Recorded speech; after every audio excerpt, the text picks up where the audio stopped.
Hello, last time చేసినప్పుడు సత్య నాగవేణి గారు అడిగారు ఇది ఎలా చేయాలనేసి. తనతో పాటు మీకు కూడా యూజ్ అవుతుందని షేర్ చేస్తున్నా.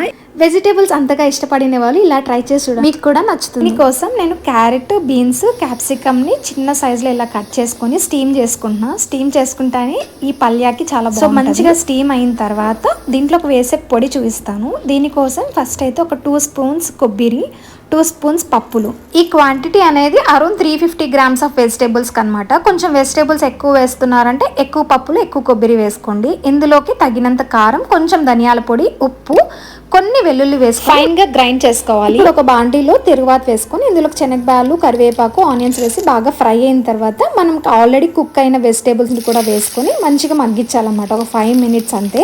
దాని తర్వాత రెడీ చేసుకున్న పౌడర్ని కూడా వేసి మళ్ళీ ఇంకొక 5 మినిట్స్ ఉంచండి. అంతే, రెడీ. మనకు ఈ పల్య అనేది అలాగే తినేయచ్చు, లేకపోతే చపాతీస్లోకి, రైస్లో కూడా చాలా బాగుంటుంది.